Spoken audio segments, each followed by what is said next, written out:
Happy Thursday, Paladins fans. You're watching Week 9 of the PPC. Gormizer and Dolson on the first set of this fine day of Paladins action. And Gore, over in Europe, where we're going to start out, we've got a really good matchup on the table. Yeah, I mean, being able to watch what feels like, for me at least, the first time in a long time, District69 come and play.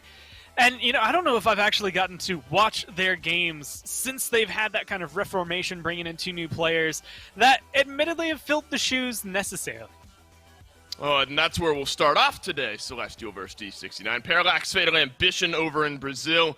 Then we'll round out this day of PPC action with Flashpoint up against Snappin' over in NA. Now, you kind of look standings-wise here in Brazil, there's been this one kind of standout leader of the pack throughout, well, the previous 8 weeks, moving into the 9th week here, and you'll see that reflected. It is D69, 8-0 in the standings. Celestial, remember, dropped one game that 1 week where Prosper wasn't around, now has moved on to a different team entirely, and then also lost one match up against D69, so this will be the first rematch between these 2 teams. But 8-0, 17 plus minus, so it's not completely clean up to this point, Gore, for D69. They have dropped some maps, a couple 3-2 sets on their side, but still 8-0. Still the team to beat.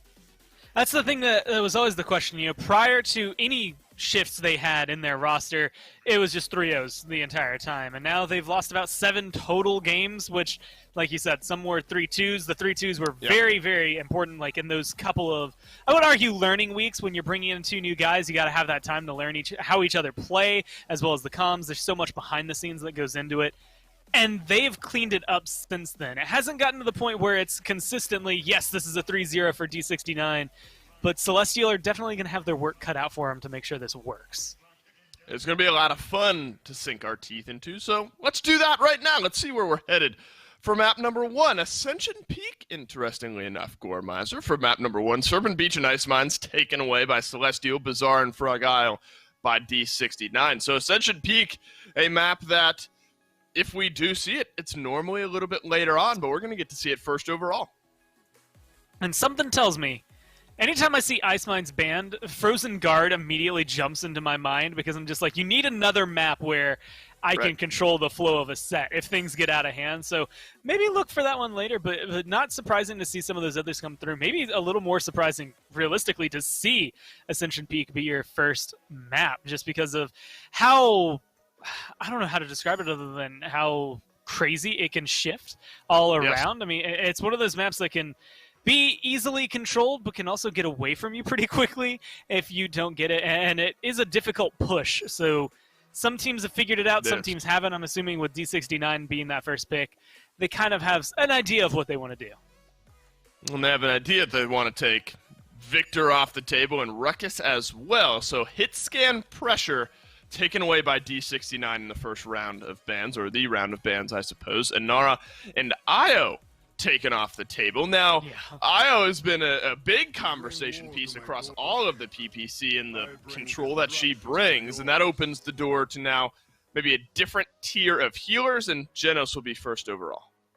I don't know who's happier. Well, realistically, if, you know, D69 are happier, I guess Celestial will be happier since D69 won't be able to first pick that IO. If I'm happier because I don't have to go through everything that IO brings to the game, or if chat's happier because they don't have to hear me say it for the 6th, 7th, 8th, 9th, 10th week in a row, however many you really want to go forward with. It's just, once she's there, she takes over the conversation. I like the fact that they control that in the Inara.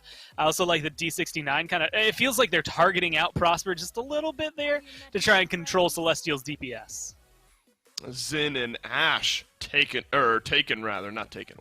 up by Celestial. Ash, Gore, I think we've seen kind of this rise of Ash, not necessarily like this big sweeping change where suddenly she's played in every game, first overall pick, but I think people are a little tentative, especially in the off-tank in general category when the PPC first kicked off due to some off-season changes.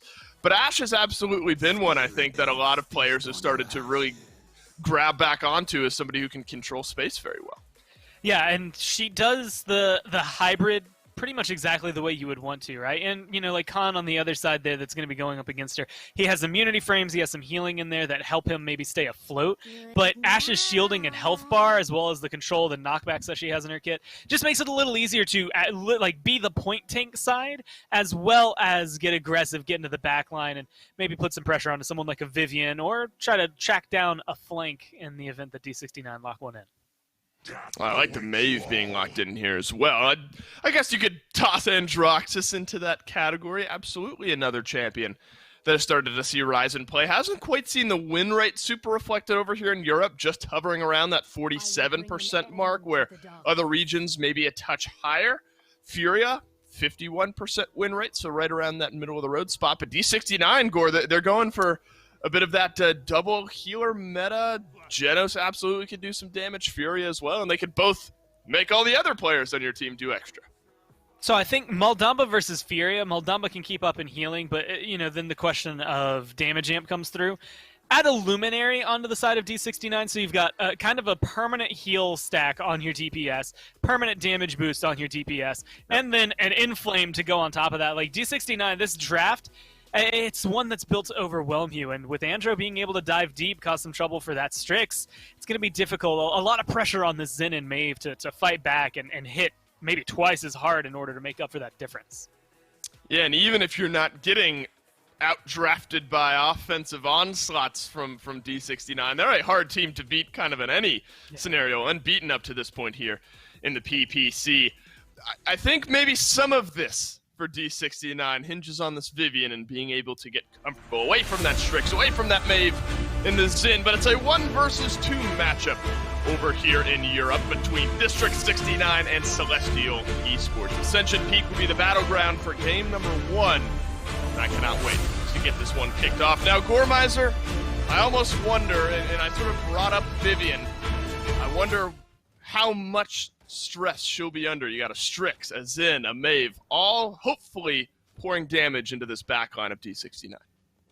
Yeah, it's going to be interesting to see how well she can hold up. And I think a lot of it will come around how they deal with the shielding. One of the best things about Vivian is that Wrecker is good. It does burn down that shield, and it'll help against the Khan as well. But you don't need it. You can just shoot her in the legs if you want to as well. And it seems like that's where Celestial's mindset is at. Is as of right now, Wrecker isn't their priority, and they're not going to be able to worry about it. But the lockdown on this Vivian will be big. Laji is one of those players that I didn't really know too much. They just grinded ranked. They were really good at hit scan, and well, now we're going to get to see that. And while Vivian's not known for solo carrying, she can output so much damage. And I imagine this is kind of that dynamic that we'll see where Laji just playing back behind the Khan throughout most of the game and safely dealing some damage. Fasheko as well will help out. Laji kind of moves to a different side of the map, and Klosar will find the flank and knock down Vivian. Celestial, actually, they kind of bide their time here. Now D69, 3 members locked in this back corner, all the while Celestial gathering point percentage. Prosper Logic knocks down a kill. Klosar does as well. Slapidopoulos getting in on the action.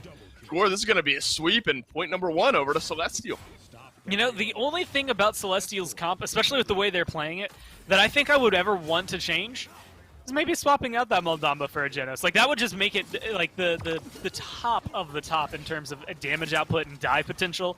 But even right now, with the way the Moldamba is keeping things healed up, and the fact that they were able to get rid of Laji so early on, that Vivian's presence, I think, being so important to make sure that this team can kind of hold a stake and hold its own in a fight.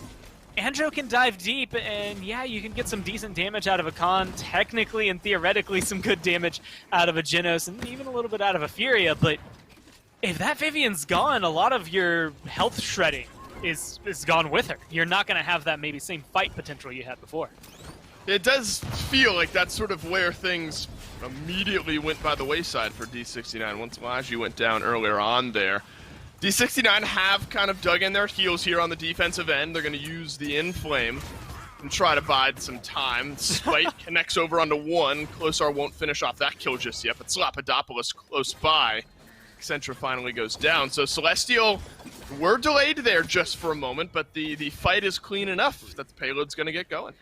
Is there anything funnier than missing the spite you were going for but hitting someone else with it? I guess it's kind of technically a body block there for D69. Whether it was intentional or not is maybe the question, but Khan being able to eat that, I think it actually ends up working out better for Celestial. It's easy to kill off an Androne, so you use that damage to maybe burst the Khan down into the realm of killability, and how you get to kind of group up D69 on the left. This is not going to be easy for them to fight back from.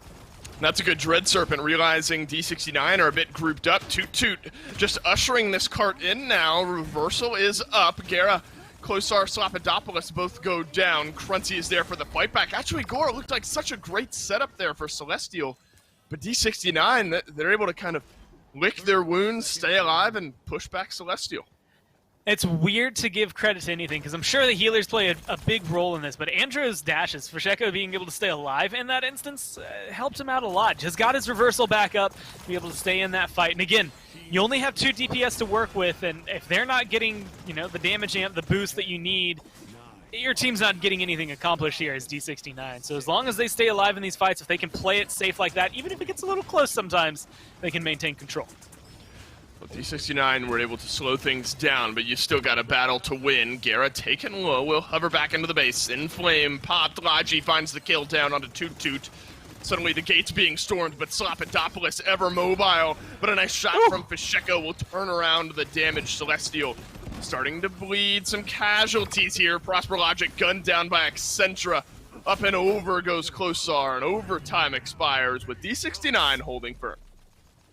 Now, I kind of wish the Inflame hadn't been used for the defense. I understand why it needed to be. That's kind of what makes that such an overwhelming amount of control for D69.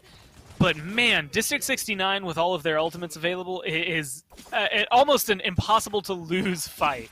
But not having that Inflame, like Sentinel still being available, Cursed Arm coming up shortly, means you should be able to get a kill. A Cursed Arm, if you use that on the Prosper, if you use it on the Klosar, if you use it on the Slap, it's a guaranteed kill, so you can make it a 4v5. And you have the Overpower as well, a second guaranteed kill for your team.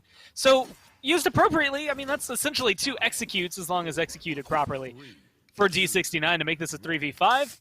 But that Inflame, that's the guarantee button for me, man. That's the one that's like, you absolutely win this mid if you have that available. So Crunchy's going to be looking to heal that up. He's got morale boost, and a Midnight starts things off here for Celestial, but Gera will turn around the kill. Slapidopoulos quite low, and Accentra waiting just on the other side of the wall. Somehow this Maeve survives and is able to buy some time here in this mid. Klosar rounds the corner, though. A nice double kill from the Xin. The whirl forward will completely push back D69. As strong as the defense was, Gormizer, D69, they're searching for something, and maybe a through time and space will get it done. And unfortunately, those Sentinels were popped for Laji, but they didn't find too much. So again, a lot of the damage available is not going to be there. Although they're winning the fight, 4 kills, but Celestial got 78%. So it's the game of catch-up right now. And Celestial still have more than enough time to be able to sit back, regroup, join back into the fight. What can Laji get done here? We can set up a kill over onto Xenost. Kinetic burst from Toot Toot. Sends one off the side of the map. Crunty gunning down some damage, but unable to get the kill onto Slapidopoulos. 81% reached by D69 here. Battle shout from Accentra. Klosar dashes in, gets the overtime touch, but has to move out. Toot Toot, Gera, both have fallen in the meantime, so it's a 1-for-1 trade, but D69 have a little extra healing thanks to their Furia and some damage as well. But it's Slapidopoulos who's now tossing out the daggers and keeping things rolling for Celestial on the retake attempt. Overtime. Slightly low here. Laji back behind the statues, and remember that's big here in this mid-fight, but he just steps off for half a second too long, and Celestial lock it down for the second time. It's that 6th man. You got to call it that for a reason. You slip up even slightly, and it goes the other way. And I mean, look at it. Almost immediately thereafter, they win the fight. That should be D69 starting a push and being able to get a little bit of it. Otherwise, now it's just the start of what seems to be a beautiful defense. They have 2 minutes to try and hold it at this angle, though. And it just comes down to, I don't even want to say sloppy engagements, but I mean, maybe mismanagement of the point is the best term I can think of for it, where maybe not full focus on controlling the objective, instead looking for the kills. Where can we find them? And unfortunately, Celestial bite back just as hard.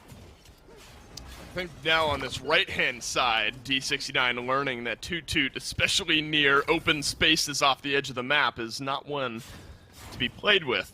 Nice couple of kills there from the Ashe, and remember, D69 were able to confirm the defense last time, despite some great setup from a Dread Serpent, maybe a touch passive on the assert dominance, kind of kept things in the balance, but this is the area where, you know, Prosper Logic needs to be plugging down some good damage, and unfortunately losing Klosar is not the best start.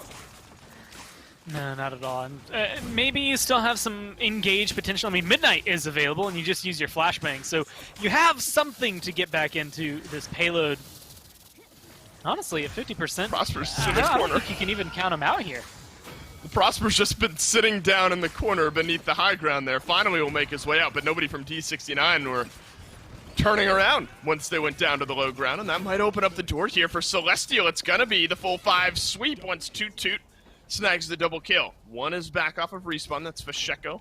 On the Androxus, you will wait for the rest of your team here instead of potentially suffering more casualties, but Gore, there's plenty of time left, and D69 are kind of backs against the wall. And they will be able to jump down and try and find defense, but they don't have anything to really deal with this. Andro keeps getting caught out. Unfortunately, Gera has been the target of a lot of these early kills as well. Prosper's just getting so much free damage back here that, I mean, no one's been able to shut him down. Well, it might be Fasheko now. Accentra and Crunchy have won their fights elsewhere at the double kill for the Furia. 5 seconds left. Nobody really in range from Celestial, barring some miracle maneuverability. Defense will expire with D69 on top. Gotta look at the ultimate economy going into the next round. Inflame is down, Dread Serpent is as well, but every other ultimate in the game is up. You have morale boost though if you're Crunchy. So I'm not sure how worried. I don't think you're worried at all, rather. I am sure. He's not worried at all. That ultimate will be up plenty fast. Yeah, 40% lead over Xenost in terms of ult, as well as, like you said, the morale boost. 12%. He'll, like, accidentally breathe and get 12% in this game. It is not something difficult to do with the morale boost that he's been picking up as well. It's morale boost 2, which, admittedly, it's kind of all you need to be able to make sure you get that inflame charges pretty fast, as is. And the thing is looking at where Xenos is able to keep up with this. Because the hardest thing, I think, in a lot of this, it's showing more on the offense than it has on the mid-fights. Keeping up in terms of healing numbers, even though Genos isn't necessarily known as the top creme de la creme healer, it's still a lot. I mean, that's 120,000, just a little over there on District 69 side versus the 85,000 that you have coming out of Celestial. But, I mean, the 85,000 is hitting maybe just a little bit harder because of how impactful the fights have been. Agreed. That's the big difference maker you have to look at there, healing numbers-wise. And that extra touch of healing will allow Fasheko to get a little bit more aggressive to start off this round, and he finds first blood, but haven't really been able to do much with it. Just now really gaining control of this point. Slapidopoulos continuing to be pesky around the backside of D69. Fasheko just trying to snap to his targets as best as he can, and he is able to do so. 78% for D69. A kill on a Xenost might all but seal this mid. There's a shoulder bash, maybe to get in range. It's the assert dominance to lock it down. Accenture will throw up the shield, but there's an overpower waiting on the other end, and that's going to be the end of poor Toot Toot. Down goes a couple, though, not without Celestial pushing back in. Big duel here. Prosper Logic up against Fasheko, and Prosper wins the 1v1. Celestial have fought back in, and now they have a chance to zone and grab their third point. And Prosper's still picking up damage. I mean, no one was able to seal him off, even though he got so low. Same thing for Klosar here. Using that survivability Xin is known for, to just escape on out of there. And that's going to give them some grip that they didn't need. And while you don't have the assert dominance, District 69 doesn't have anything, and you've almost matched that 99. Well, here you go, one final fight, and when you lose Fasheko and Accenture right off the bat, doesn't spell victory for you. Toot Toot, a nice double kill. Objective captured. That's a triple for the Ash. And a triple on the scoreboard for Celestial. But now you have this speed bump to overcome, which has been the stalwart D69 defense up to this point. But a sweep after the mid, and now getting a stagger onto Fasheko is a great way to start. I feel like I've seen Toot Toot get more multi-kills on Ash than a lot of the other front lines. I won't say every other front line, but I mean, so consistently high-performing on this Ash that makes me wonder if it's something to take away from Celestial, because they're one of the only teams right now that are running it at this level on not every map, but it feels like virtually any map they want to. Surf and Peach has been a big one for them as well in the past, so this level of control, it just seems like District 69 weren't really prepared for it, and right now they're relying on their damage numbers to maybe lock down the rest of Celestial, but it's not slowing them down at all, Dave. Yeah, space control really has been the name of the game here for Celestial, and Damba absolutely a healer that can assist you with that. Payload knocking on the doorstep of a 4-2 win here for Celestial. Ascension will go down. That's the only tank that D69 had. You're going to need the offense to get it done here on the defense, but I'm not sure they're going to have enough time. Assert dominance up, down, Toot slams through, and Celestial, they swing first and put D69 in a bit of a unconventional spot. They're behind now in this set. I mean, you know, you have to look at it the way we were highlighting it before this set. District69 have dropped, 7 maps throughout the entirety of this phase, and so having an 8th one added onto that is not necessarily the end of the world for them, but it is a little more precarious, I would think, of a situation to be in, just because of the fact that, I mean, you're, you know, now I guess maybe 2 slip-ups away from losing a set. Celestial, if there's a team that I would give credit to being able to take down Z69, this is the one that could do it. Gore, this was a somewhat messy back-and-forth game. Prosper Logic really the only standout, amazing slash line, and far and away the highest damage dealer in this game. Call it 40,000 higher than anyone else, 46th, really, to be exact, over Fasheko over there on D69. And it was kind of this, it started off a little bit more quietly, I think, for Prosper Logic, but eventually that space control from Toot kind of opened the door, and Prosper just wasn't missing his shots. Yeah, and there's not a lot of opportunity we saw to dive back there. I mean, who are you going to dive past? Are you going to try to beat through the Zen, beat through the Maeve? No matter what, you're going to be going into the next fight against Prosper, potentially at half health or lower, even if you beat the flanks that were kind of bodyguarding him, if you could get past Toot as well. I think they put him in the pocket, and you know what? He was happy to just be back there, find clean damage, and put on the pressure. I mean, there were so many points, especially around fights like this towards the very end, where he's just sitting back comfortably hitting 1,200, if it's a headshot, 1,800 damaging shots, and no stress at all from him. Nobody's putting pressure onto him. He's just having the time of his life. Yeah, I think best start you could hope for there if you're Celestial. And then you kind of look back to some of those mid-fights that really just slipped away from D69. I mean, you have these 90% leads, 99, you're far and away in the lead, and you're unable to convert. But that's Ascension Peak. Celestial, they are going to take map number 1. Map number 2, Jaguar Falls. So a bit more of a traditional map here, but space control, such a theme there on Ascension Peak, where it's, despite it maybe being such an open kind of up and down, uphill, downhill type map, Jaguar Falls, space control truly is the name of the game. And this is one where, man, countless times we've seen kind of anything can happen, right? I mean, we've seen Moji rise up here, and it's one of the only maps that she's ever been functional on. Bomb King, this is one of his best maps that it comes down to. Zen, though, very prominent for Celestial last game, a very prominent champion that you can bring to Jaguar Falls. So I wonder if the control is maybe going to dance around there. This is also one of my favorite maps for an Inara or for a Barrack, even though point tanks have been a little more missable here in Europe. It's still something that could find some solid grip on a point that might otherwise be lost. Well, I love Bomb King on this map as well, and Celestial seem to agree. Banned out there, right alongside the IO Ruckus and Inara. I am curious, Gore, on your thoughts surrounding this Ruckus ban. I mean, obviously, you know, IO makes some sense to me, and Inara, I think you can make the argument for. Where do you think this Ruckus ban is kind of grounded? Well, it's weird because the first name that I thought of in this set, there are 2 names that came to my mind of who's going to be playing the Ruckus. And Crunchy was one of them, so D69 taking it away from one of their own players, right? Maybe it doesn't add up the same way, but I think it might be Toot on the other side. Even though we've seen him kind of solo flexing on the Ashe, which admittedly I wouldn't be upset to see them maybe go back to. I think she can pair well with the Genos as well to give you the right amount of control on Jag Falls. This is one of the picks, specifically in Europe. Ruckus is just game-changing with what he can bring. It's a lot of damage, a lot of control, and especially on a map like Jag Falls, he can hold off one of the side lanes on his own. If there's no Bomb King to really counter him or burn through him, and there's no Vivian maybe available to burn through him, then he just gets to sit there and have the time that he wants. He controls the flow of the game, and just makes it difficult to get into the point.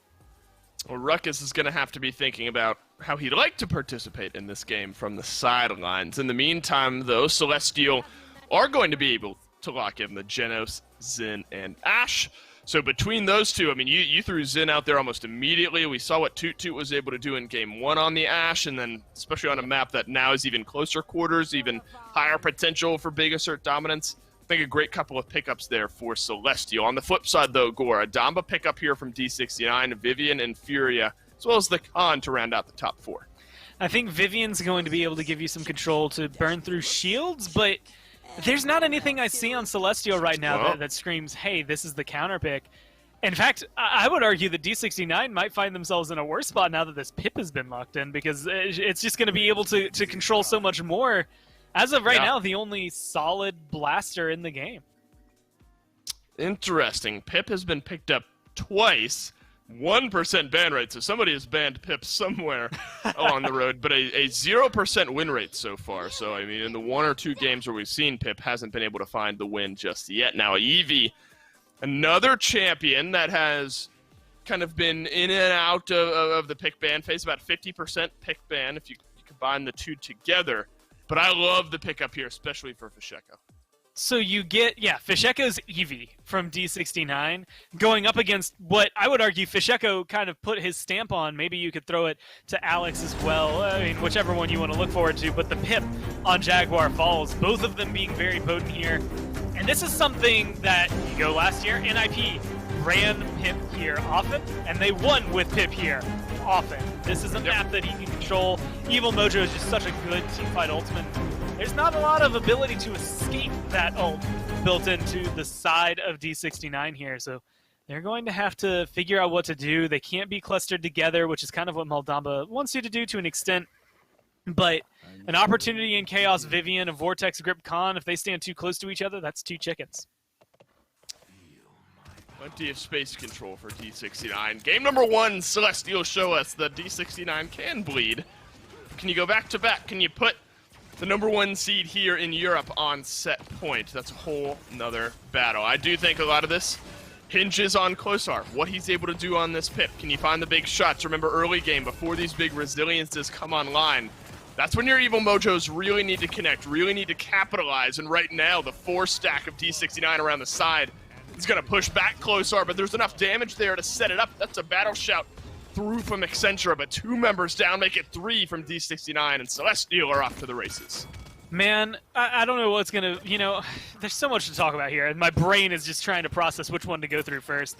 And I guess I'll talk about this one because it's a little easier. Prosper Logic, hey, guess what? Still looks really good on Victor, as it turns out. Really controlling, one of his best champions. If you were curious as to why it was banned out last game, this one probably going to be a little bit of a masterclass in doing that. Already has the barrage up, which is just ridiculous to think about that he's charging an ult that fast. But working in tandem with Klosar Prosper has been like a huge boon to this team. It has just been a huge bonus to be able to have someone like that. But Klosar running this Pip, I mean, it's something people haven't played in weeks, I mean months maybe, even if you want to go back further. And so it's bringing a little bit of surprise factor, but the control on this map, even though it goes down right now, it has just been massive. Yeah, and Prosper Logic, with Victor, I mean, obviously you have the sprint, but positioning top tier of importance when it comes to that, and Prosper at the top of the game when it comes to it. Unfortunately, an Ice Storm will prevent you from being able to reposition really at all, and Fisheko on this Eevee, I think similarly to Klosar and Prosper here for Celestial, carries so much weight. Fisheko, Eevee, 2 names that kind of go hand in hand with one another. And so I'm very excited to see what he's able to do here on Jaguar Falls. This is probably one of the most, I guess, ubiquitous combos that has existed in Paladins is Fisheko and Eevee. It just always looks good, always performs, as of right now, doing a lot to lock down. Although, maybe in a bit of a hard spot. I was thinking it was going to be difficult. You had a Pip and a Xin surrounding you, but Slop wants to get rid of the healer. And so Fisheko's just been controlling statue side, no problem.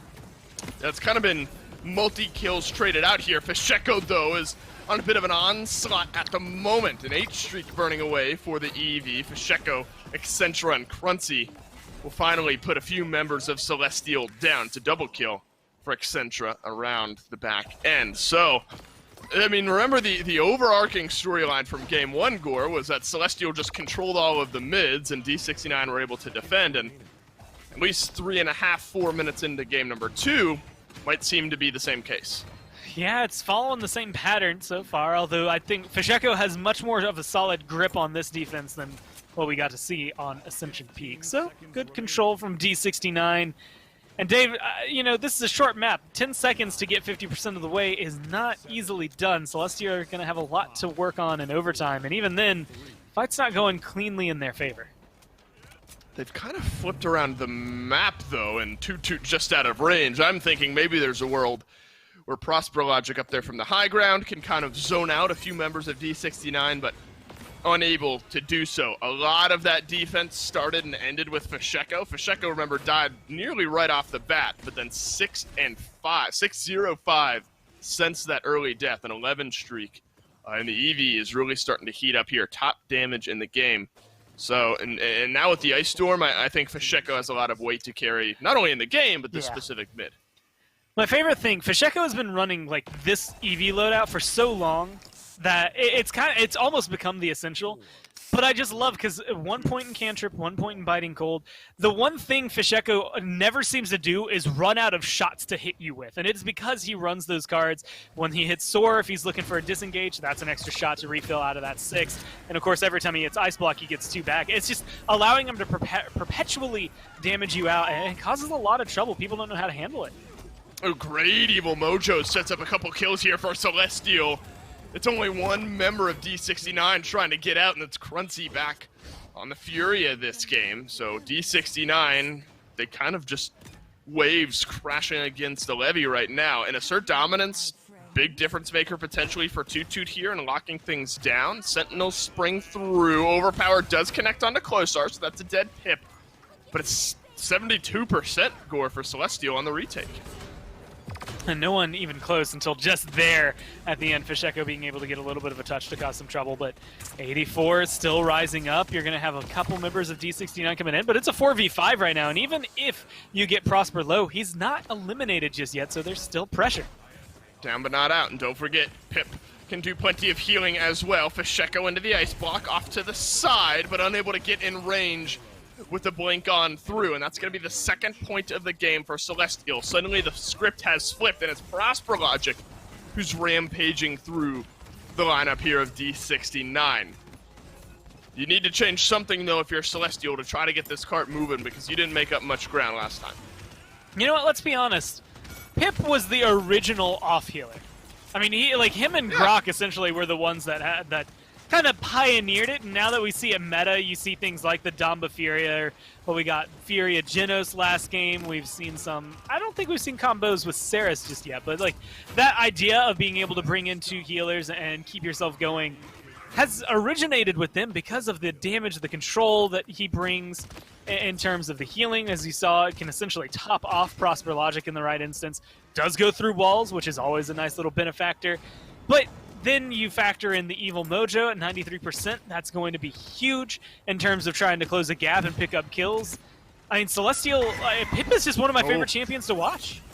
Well, there you go. There's capitalization over onto Accentra. Fasheko drops down the Ice Storm, but doesn't really catch much. Maybe corrals Closar into a bit of an awkward spot, but a checkerboard of kills. Fasheko more recently will grab the double before Slapidopoulos on the Zin will finally put down the Eevee, but Fasheko did buy enough time and enough space to get Celestial completely on the back foot here. Through time and space, all that's available for the offense here for Celestial, you're going to have an Assert Dominance here soon. But it's a small advantage, but enough of a defender's advantage here on the high ground that'll make it tough to break through. I hold a pretty solid grip, and I like the angle that D69 is kind of approaching it. You've got 2 members deep in the back line, Khan over here holding up the side, and then right next to him, you have just a little bit of damage, Eevee being able to jump into the back and cause some disruption onto Celestial, but they're going to be on the payload, and it's moving forward again. Toot just kind of walks through and Assert Dominance is his way down. It's 2 kills now for the Ashe, and I don't see a world where it doesn't go in, and it sure does. Celestial, I got to admit, they're surprising me. I mean, this is a very good team. That is not surprising to me. But how they're kind of handling D69 here has really stood out. I mean, the full swing around Celestial at the very beginning of this phase, they didn't necessarily stand out as this team that was going to be, above and beyond anybody else. I didn't have high expectations for him. I didn't have low expectations for him, right? Third, fourth, maybe they get second, and it's middle of the pack for the most part. But they picked up Prosper. That turned things around pretty drastically. But the combination of Prosper, Klosar, Slop has been absolutely insane. And until people start banning it, Toot Toot will continue performing incredibly well on this Ashe. And as of right now, the space being created for Klosar and for Prosper to do what they want, the safety that Xin brings on this map, it's just so easy for Celestial to play exactly the way they want and feel like they're not risking anything.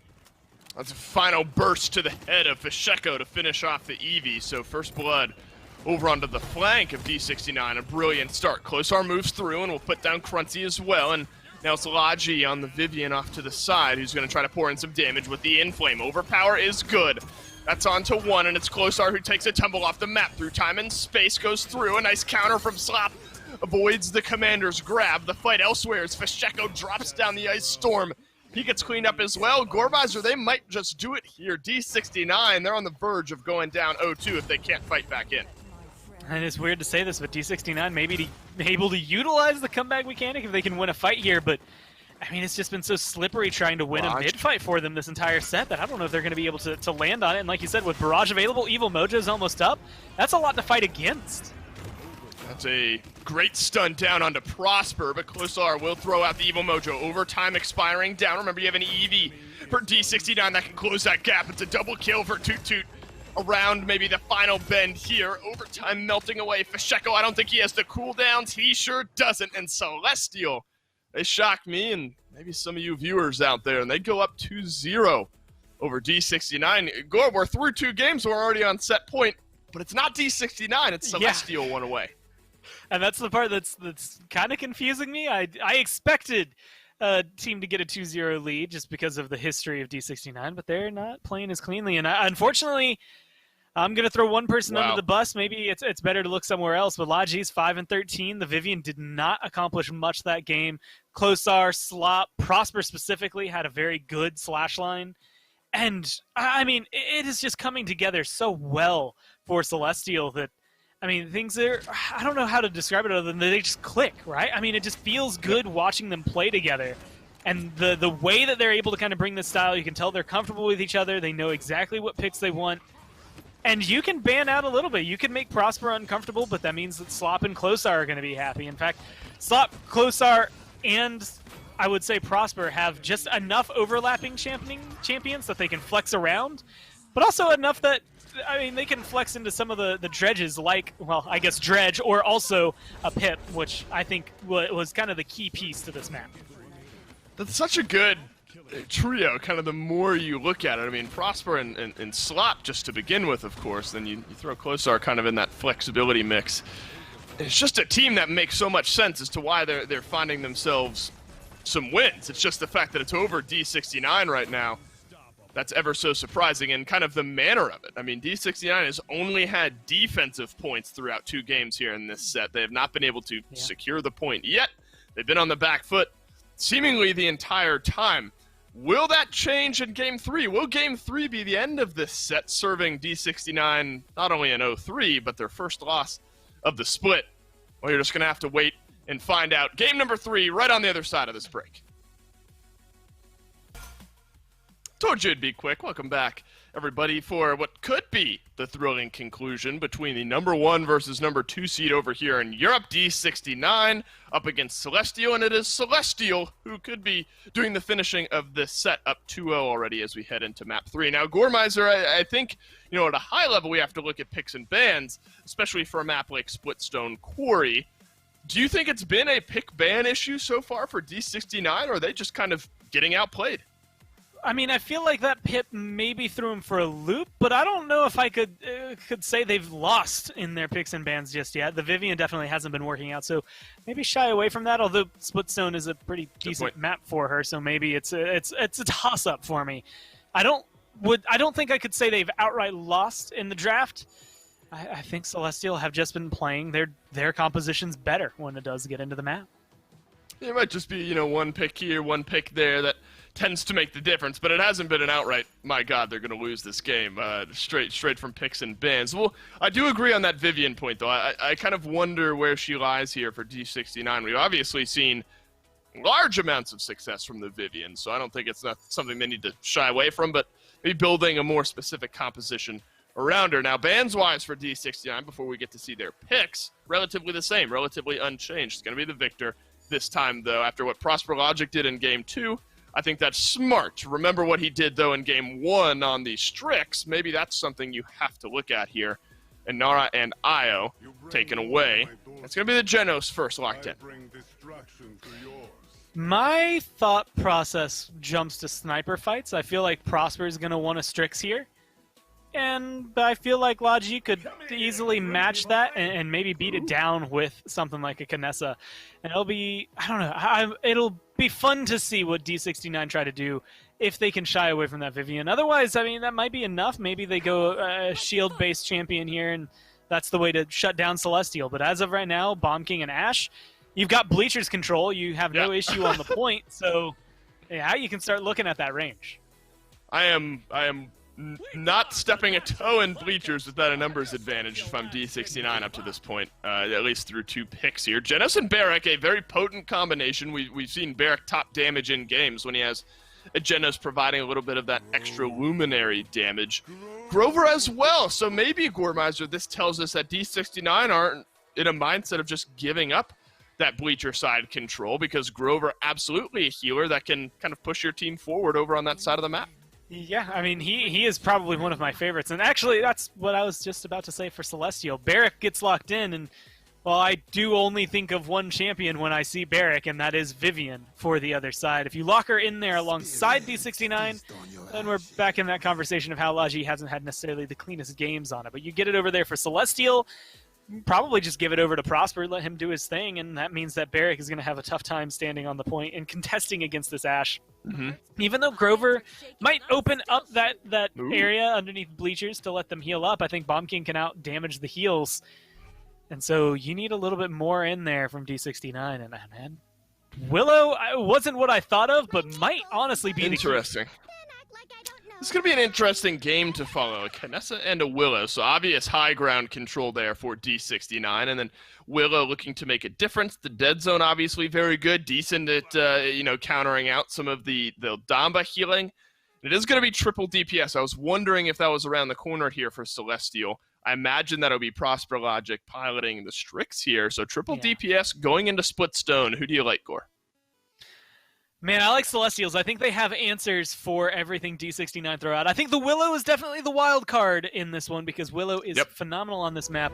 But the strongest thing she has is her ult in Fae Flight. Well, the strongest counter they have is Strix, who will just shoot her out of Fae Flight. So I think that was a good thing to hold on to. If you aren't willing to go for that triple DPS, then things fall apart for you. But I think the fact that Celestial have what they've drafted here, it gives them just enough response to the questions that you'll hear District69 calling out to them. I think it's going to be a hard game for D69 to win, but we'll have to see how it plays out.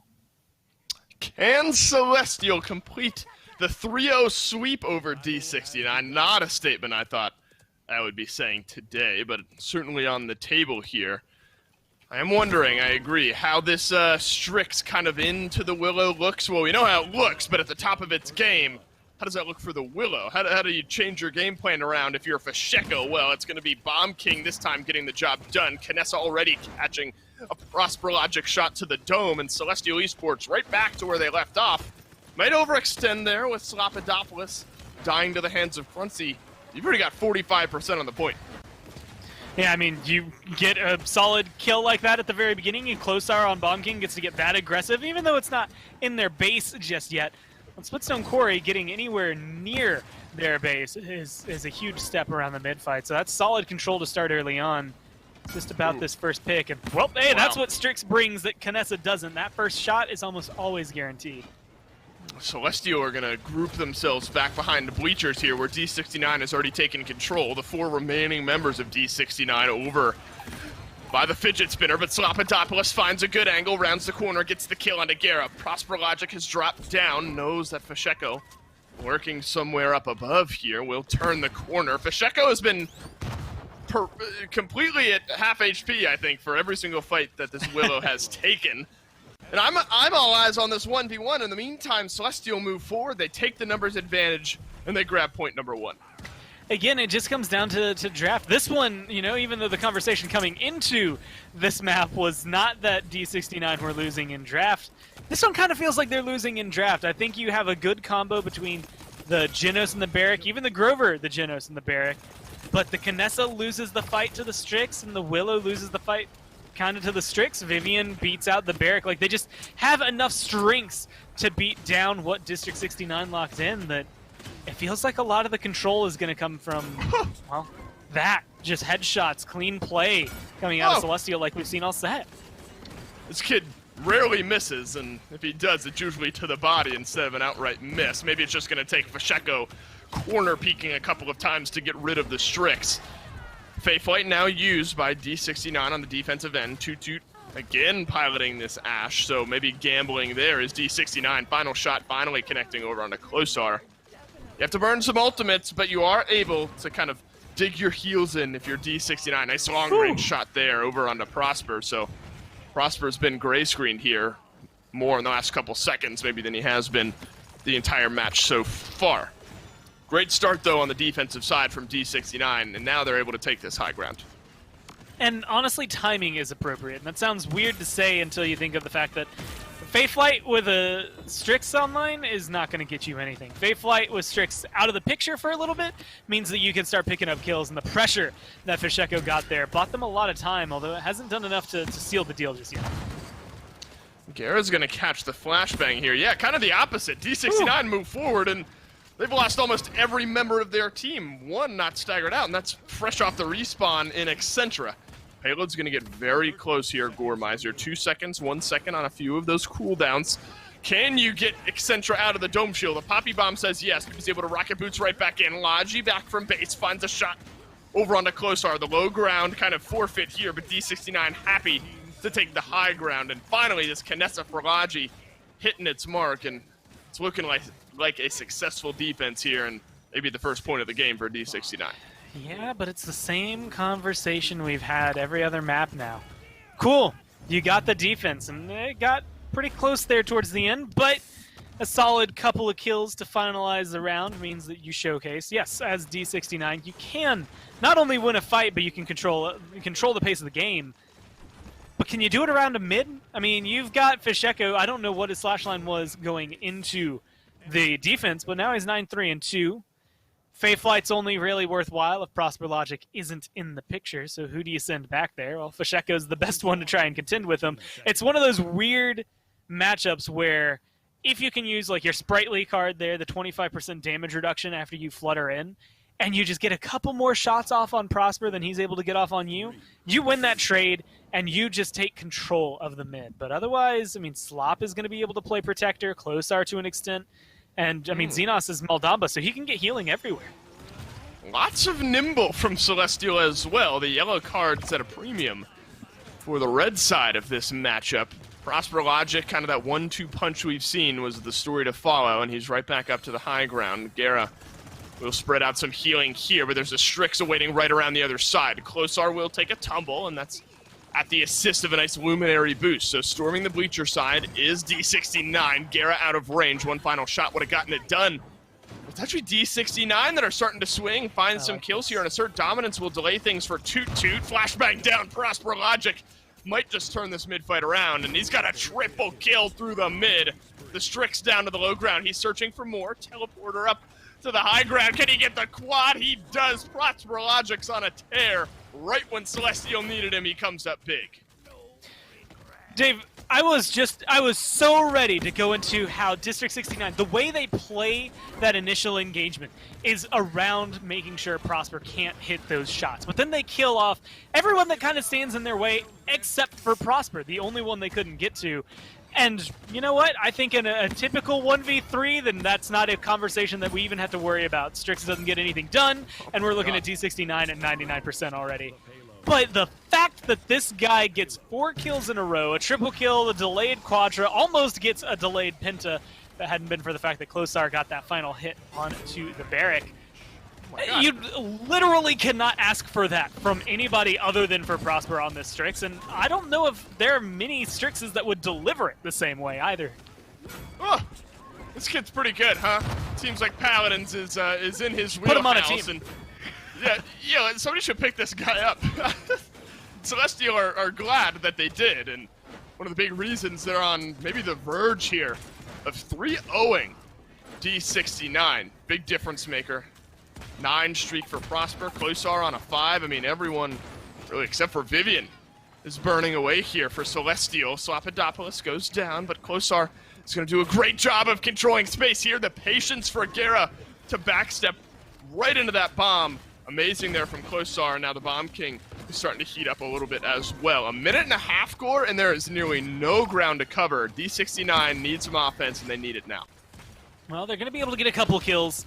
And honestly, getting rid of Prosper might be enough to slow this down, especially with Closar next to it.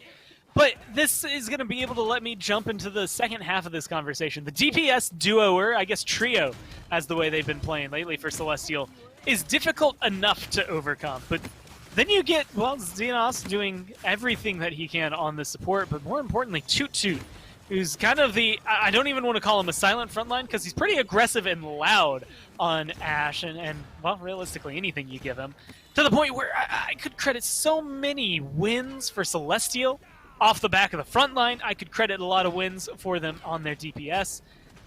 And Dave, I don't know what I was expecting today. Maybe it was just a swap of the roles to see Celestial more where D69 are and vice versa, but with the fact that Celestial has such a solid grip on this, it's just so difficult to play around. I mean, how do you combat the Bomb King and the Strix and the Vivian and the Ashe all at once? Yep. And that's kind of what we felt in picks and bans, was the space control would be kind of overwhelming between an Ashe and a Bomb King, and then a Damba that can just throw a gourd down and heal everyone within that circle. It's going to be difficult. We wondered if the dead zone would kind of counter out some of that.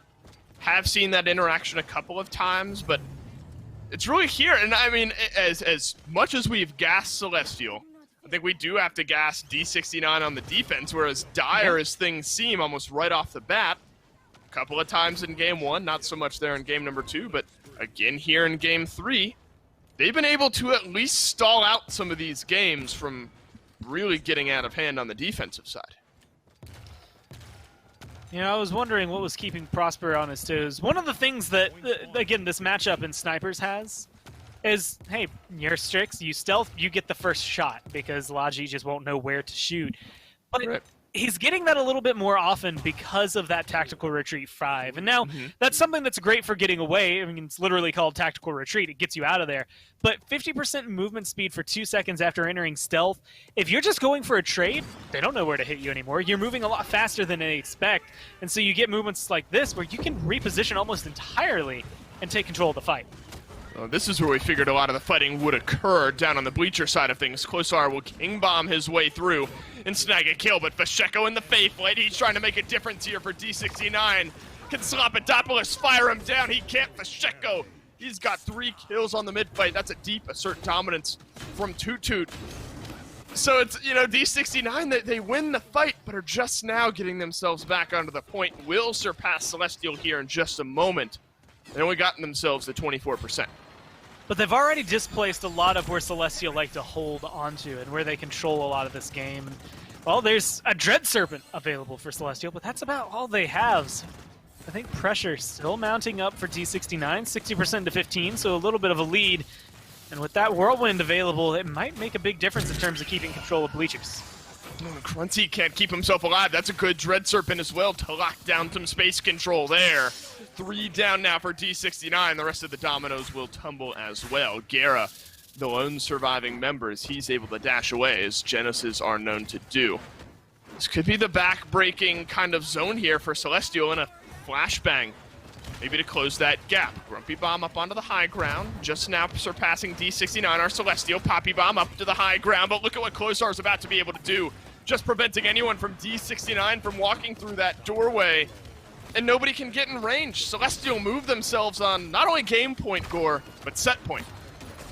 And so far, I've been thoroughly impressed with the way they've been able to approach it. And this is saying nothing against D69. I think they've actually done everything in their power to beat out Celestial here. Agreed. It just comes down to the fact that Celestial, especially this game, feels like the better draft has come through. But the play right now has just been hitting on all marks. Unfortunately, I mean, you can look at it. There's been a couple times that maybe a healer or two from D69 has taken a step maybe just too far, whether it's into the line of sight of the scopes of Strix, or if it's unfortunately into the waiting arms of a Bomb King who wants to give you nothing but an explosive hug. There's just not much wiggle room to make an error, and unfortunately right now, Celestial are making it even harder by then one-upping themselves, saying not only can you not make mistakes, but we aren't going to make many either. So you don't have a lot of room to fight back. Well, it's Accenture who's just going to have to fight back for a moment, and we'll be able to fight again in 5 seconds when he's back from base. Slapidopoulos tosses out the Sentinels here. This could be the final push for Celestial. They have some great ultimate utility online, all of them, if you count the Sentinels as being kind of perpetual. Closar tries to use the King Bomb, unable to do so, but Toot will up down. Whirlwind from Crunty comes through to kind of shrug off some of that TC. Dread Serpent sends a couple running. But can Celestial capitalize on the great setup? Yes, they can. It's Toot in the close quarters with a nice double kill. One final shot, but Slapidopoulos will put him down. They might be doing it here. Gormizer payload inching itself in. They asked the question, what do we need to take down? Well, they thought Prosper was the answer, but hey, Slapidopoulos is still hit scan, and he had those Sentinels up, and it's been controlling and domineering over there since. Wow, Accenture gets stunned down. Crunchy, though, gets the kill over on the Closar through time and space. That connects from Gara. Prosper Logic still swinging away on the back line, but Toot, he's on a bit of an island here. Prosper, he's barrel stuffing. He gets the kill down on the Logi. Up on the high ground, one final shot. And that's all he needs. Gara takes a tumble. Prosper Logic, team on his back. Celestial, they complete the 3-0. One of the things Prosper always brought to, Flashpoint of old when they were over here in Europe was the conversation. I mean, you had to ban Victor against him, right? You had to ban these hit scans to deal with him. And he brought a lot of that over when he switched into this year with the PPL. Or PPC, I should say, sorry, as he's come through. And now, I mean, we've seen games where Victor gets banned out from him because you just don't want him getting it. Right. But I feel like Strix might be getting put up on that list now. Hey, not as big a gap, only 10,000 ahead of the next guy, but a beautiful slash line once again, just dominating control. And maybe it's not all him. Xenos does a ton in terms of healing to keep them alive. 157,000 is literally nothing to scoff at. That is an insane number to put out. But you have to put the pressure. I mean, the way this damage trio works together, it just seems like it was too much for D69 today. Yeah, just to clarify my end call there, the final moment of the game is where Prosper puts the team on his back and moves forward and barrel stuffs the final few shots. The rest of this game was complete from Celestial, a full five-man win. Really throughout the other 99.9% of this set outside of that one final moment. Closar, I think, on the Bomb King this game, a beautiful job of just controlling that space. I mean, it was the buzzword, really, I think, for this specific maybe set, maybe game, but you pair a Bomb King and an Ashe, and Gore, this is just what you're going to get time and time again. I think Celestial knew what they wanted to do, and they executed. The thing that we're getting, and this is something that started with Slapidopoulos and Closar at the beginning for Celestial, but one of the things that this team has, and this is no slight against Skeppy or anybody from the old Onslaught roster when Prosper was playing with them, but you have to look at how they work together and what champions they're bringing into it. And the thing is Closar brings in a whole slew of other champions than we got to see paired with Prosper in the past, paired with Slop in the past even, to the point that Bomb King, Maeve are huge in the conversation. Zen is large in this conversation of champions that can be thrown around. And I think, again, the unique pool that each of these DPS players are bringing, the control that Toot brings to the game as a frontline, is just making it so much more difficult for anybody to overcome Celestial. And I think this 3-0 showcases that the best more than anything. Wow. I mean, that's all I got to say after this one. I mean, I expected a close set, so not only were my expectations broken there, I expected D69 to win. So, I'm double surprised, I think, after match number 1. Chromospace and Rosvet, Onslaught, and 5 Randoms, the other two teams here in Europe who did battle this week. So now you look at this region where it has been completely controlled by D69. They're still, ahead, but only by really one game at this point, Gore. I mean, you look at the difference this has made, while the rest of the region might still be kind of set where it's at, I wouldn't be surprised if maybe we start to see a 1-2 jumble. The question is, this is the last time Selestial and D69 will play one another, so can another team beat D69 to open the door for Selestial to get up top is the big question. That's a difficult one to answer. I don't know how many teams are ready to step up to that plate, especially depending on the rest of their schedule. I don't know who else they need to be able to play through, but as of right now, D69 still the team to beat, but Selestial have put maybe the biggest targeter on them. A team that can 3-0 D69 is a threat to everybody else in the standings. And again, while you're not fighting for the bottom 2 slots, I think Selestial getting that taste, knowing that first is right there, it's going to give them a little bit more drive, and honestly, I think it's going to make it a little scarier to go up against them in the future.